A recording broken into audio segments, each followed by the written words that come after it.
எல்லாருக்கும் வணக்கங்க. இன்றைக்கி என்ன சமையல்னா பன்னீர் பட்டர் மசாலா. இது பச்சை பட்டாணி எல்லாம் போட்டு பண்ணியிருக்கு. எப்படி செய்யறதுன்னு பார்க்கலாம் வாங்க. இப்போ இதுக்கு தேவையான வெங்காயம், கொத்தமல்லி, புதினா தழை எல்லாத்தையும் கட் பண்ணி வச்சுக்குவோம். ஏற்கனவே நான் பச்சை பட்டாணியை நைட்டே ஊற வச்சாச்சு. அது வேக வச்சும் எடுத்து தனியாக வச்சுருக்குதுங்க. இது கூடவே ஒரு 2 பச்சை மிளகாயும் சேர்த்து கட் பண்ணி வச்சுட்டேன். பன்னீர் நான் ஒரு 100 கிராம் பன்னீர் எடுத்துருக்கேங்க. இதை நம்ம எந்த சைஸுக்கு வேணுமோ அந்த அளவு வெட்டிக்கலாம். நான் சின்னதாக தான் வெட்ட போகிறேன். உங்களுக்கு எந்த அளவு வேணுமோ அந்த அளவு வெட்டிக்கோங்க.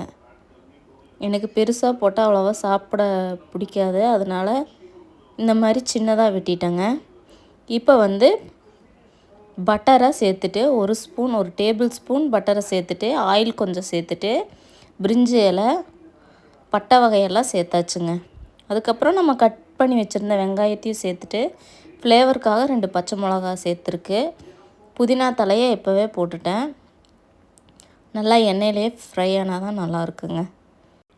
கொஞ்சமாக தோசைக்கல்லில் பட்டரோ இல்லை ஆயிலோ சேர்த்து பன்னீரெல்லாம் டோஸ்ட் பண்ணி எடுத்துக்குவோம். அப்போ தான் குழம்பு சேர்க்கும்போது நல்லாயிருக்கும், உடஞ்சி வராது. அதுக்காக இப்படி பண்ணி எடுத்துக்குவோம். நான் வெங்காய தக்காளி இன்னொரு அடுப்புக்கு மாற்றி வச்சுட்டேன். இப்போ ஒரு டேபிள் ஸ்பூன் இஞ்சி பூண்டு பேஸ்ட்டு சேர்த்துக்கலாங்க. சேர்த்துட்டு இதை நல்லா கலந்து விட்டுட்டு பச்சை வாசம் போக வரைக்கும் விட்டுறலாம். இடையில இந்த பன்னீரையும் பார்த்துக்குவோம். ஒரு தக்காளியை பேஸ்ட் பண்ணி வச்சுருக்கு, அதையும் சேர்த்து நல்லா வதக்கிக்கலாங்க. இப்போ இந்த குழம்புக்கு தேவையான உப்பு இப்போவே சேர்த்துட்டேன். 1/2 ஸ்பூன் மல்லி, 1/2 ஸ்பூன் கரம் மசாலா, 1 ஸ்பூன் மிளகாய்த்தூள், 1/4 ஸ்பூன் மஞ்சள் தூள் சேர்த்து நல்லா கலந்து விட்டுக்கலாங்க. இப்போ கொஞ்சமாக தண்ணி விட்டு இந்த மசாலா வாசம் போகிற அளவுக்கு ஃப்ரை பண்ணி எடுத்துக்குவோம். இப்போ இதுவும் நல்லா பன்னீரும் நல்லா டோஸ்ட் ஆயிடுச்சு. இது ஸ்டவ் ஆஃப் பண்ணிடுவோம். அவ்வளோதான், இது ரெடி ஆயிடுச்சு. இப்போ பட்டாணியை வேக வச்சுருக்கோம். கொஞ்சமாக உப்பு போட்டு அதையும் சேர்த்துக்கலாங்க. இப்போ இந்த பன்னீர் துண்டுகளை எடுத்து அந்த குழம்புல சேர்த்துக்குவோம். அவ்வளோதான். இது எல்லாத்தையும் ஒரு முறை நல்லா பிரட்டி விட்டுட்டு தேவையான அளவு தண்ணி ஊற்றிடலாம். நான் பட்டாணி வேக வச்ச தண்ணியே ஊற்றிட்டேன். இப்போ நல்லா குழம்பு கொதிச்சிட்ருக்கு. ஒரு 10 நிமிஷம் நல்லா கொதிச்சிருச்சு. இப்போ குழம்பு சூப்பராக ரெடி ஆயிடுச்சு பாருங்கள்.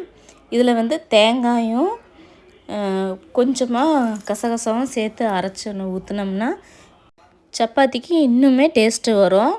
குழம்பு கொஞ்சம் கெட்டியாக இருக்கும். நான் சாதத்துக்கும் செய்கிறனால இந்த மாதிரி கொஞ்சம் லிக்விடாக இருக்குது. கொஞ்சமாக கொத்தமல்லி இலை தூவி இறக்கிற வேண்டியதாங்க.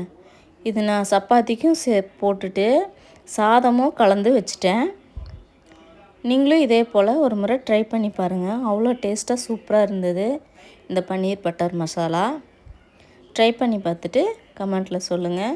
நல்ல சாஃப்டான சப்பாத்திக்கு இந்த பன்னீர் பட்டர் மசாலா சூப்பராக இருந்ததுங்க. குயிக்காக டக்குன்னு செஞ்சிடலாங்க. இதுலேயே மதிய லஞ்சுக்கு நான் பிரட்டி வச்சுட்டேன் சாதத்தை. அவ்வளோ டேஸ்ட்டாக இருந்தது. நீங்களும் ட்ரை பண்ணி பாருங்கள். ட்ரை பண்ணி பார்த்துட்டு கமெண்ட்டில் சொல்லுங்கள். தேங்க்ஸ் ஃபார் வாட்சிங்.